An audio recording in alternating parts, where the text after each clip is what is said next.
第一次录视频都忘记了要说话，所以呢，视频的开始就由录音来介绍吧。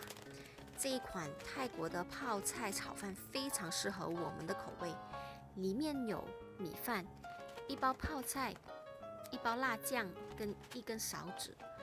只要把水煮开，倒在袋子里，等待8分钟就能享用。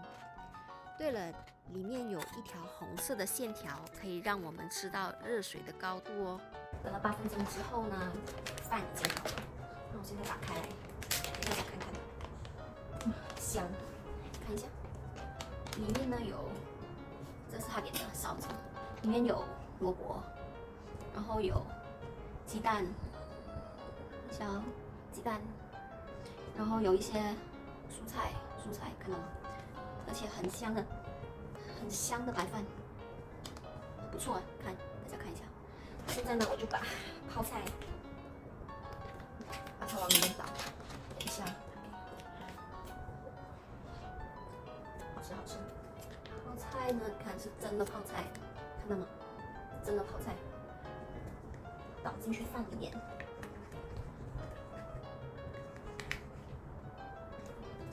一点都不要浪费，把它倒完。好好吃。然后呢，再来吃，这个是韩式辣酱，看一下，看不到，太黑了，可以拿近一点，然后倒进去，大家可以看到吗？把它往里。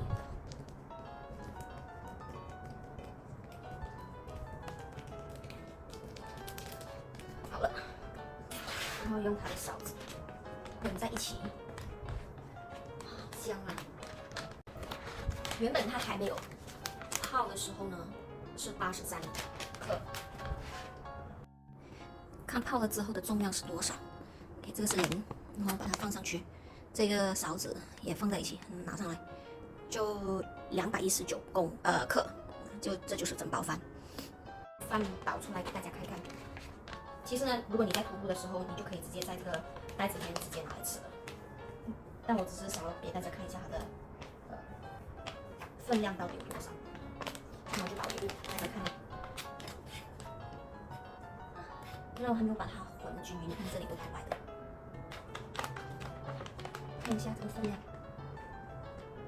绝对可以吃饱的，因为这个分量比那西罗妈的早餐的分量还要大。没了，这个是垃圾，这个就是那个炒饭，韩式炒饭，看起来是不是很好吃？才8分钟就可以弄个韩式炒饭，在山上吃了。你看它分量是不是很多？看，很好吃，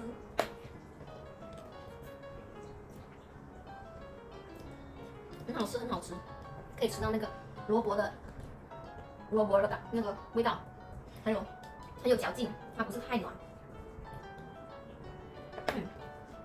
好吃，还要带一点泡菜的酸味，这样就不会太辣。绝对是你的首选，这个徒步的食物。